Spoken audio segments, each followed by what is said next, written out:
তো তাই নয়, বান্দা কিরামান কাতিবিন, দুই কাঁধে দুই ফেরেশতা আছে কিনা বলেন, আছে কিনা? ওই ফেরেশতা দাঁড়ায় যাবে এরকমের কাগজ খুলে আল্লাহর সামনে তুলে ধরবে। আল্লাহ, বান্দা এই গুনাহ করেছে দেখেন। বান্দা ওই গুনাহ দেখবে, ছোট একটা গুনাহ করেছি সব তোলা হয়ে গেছে, অমুক নামাজ কাজা করেছি সব তোলা হয়ে গেছে, নামাজ পড়ি নাই তাও তোলা হয়েছে, মাহফিলের ময়দানে গেছি আড্ডা দিছি তাও তোলা হয়ে গেছে। এ আমার মা, এ পর্দার আলের বোন, তুমি মাহফিলের ময়দানে আসছো, বাজারে আড্ডা দিতেছো, চুলগুলা মেলে আড্ডা দিতেছো, কিন্তু ওটাও তোমার দুই কাঁধের দুই ফেরেশতা তুলে ফেলাচ্ছে। মাহফিলে আসছো, একটা নর্তকী শুরু করছো, বাজারে নারী আড্ডা, কেমন ব্যাপার? একটা দিনী প্রতিষ্ঠান, একটা দিনে কোরআনের কথা হয়, এখানে নারীরা কেন? নারীরা পর্দার ভিতরে থাকবে, বাজারে কেন? এই জন্য সামলান, নিজেদের নারীদের আসার সময় দেখতে আসছি দলে দলে নারীরা, পুরুষ নাই নারীরা। নিজের স্ত্রীকে সামলান। এ মা, এ বোন, তোমরা কিন্তু দামি মানুষ। ইসলামের সর্বপ্রথম যিনি শাহাদাত হয়েছিল ইসলামের জন্য, তিনি সুমাইয়া রাদিয়াল্লাহু তাআলা আনহা। তিনি সুমাইয়া রাদিয়াল্লাহু তাআলা আনহা। সেই কাহিনী শুনতে চাও? আল্লাহ রাব্বুল আলামিন হাসরের ময়দানে ডাক দেবে যে আমার ইসলামের জন্য সর্বপ্রথম কি শাহাদাত বরণ করছো? কোন পুরুষ দাঁড়ানোর শক্তি পাবে না, কিন্তু হযরত সুমাইয়া রাদিয়াল্লাহু তাআলা আনহা দাঁড়ায় বলবে, ইয়া আল্লাহ, আমি সর্বপ্রথম ইসলামের জন্য শাহাদাত বরণ করছি। তোমরা দামি মানুষ। শুধু তাই নয়, হাসর যখন কায়েম হয়ে যাবে, জান্নাত চারজন রমণীকে ডাকবে, চারজন নারীকে ডাকবে। তার ভিতরে একজন আসিয়া আলাইহিস সালাম, তারপর সুমাইয়া রাদিয়াল্লাহু তাআলা আনহা, তারপর নবীজির স্ত্রী খাদিজাতুল কুবরা রাদিয়াল্লাহু তাআলা আনহা, তারপর নবীজির মেয়ে ফাতিমাতুর রাদিয়াল্লাহু তাআলা আনহা। তাদেরকে ডাকবে জান্নাত। তাহলে নারীরা খুব দামি মানুষ। আর আপনাদেরকে বলতে চাই, পুরুষদেরকে কিন্তু আল্লাহ রাব্বুল আলামিন দায়িত্ব দিয়ে পাঠাইছে।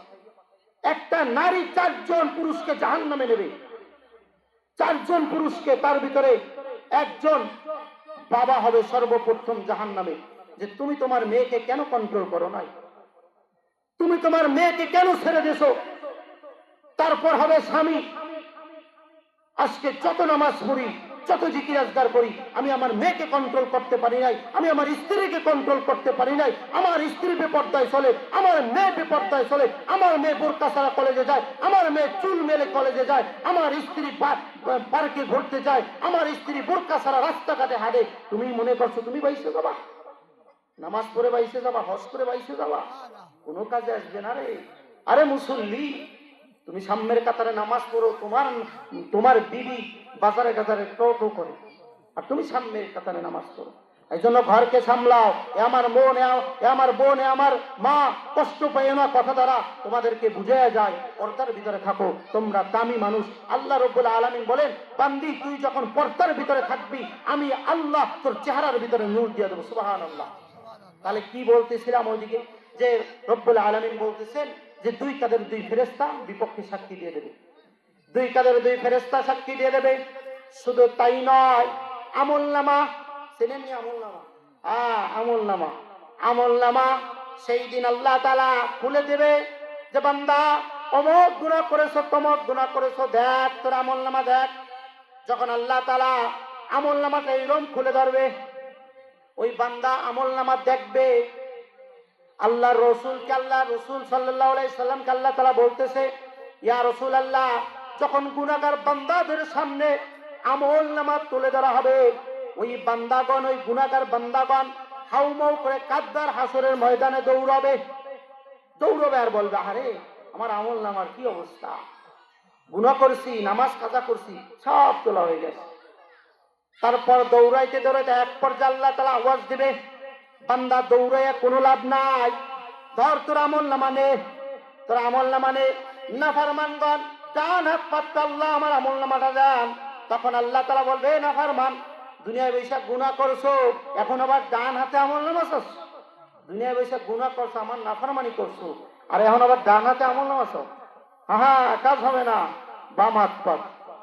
তখন নাফরমান বাম হাতটা পাইকে দেবে, আল্লাহ দেন।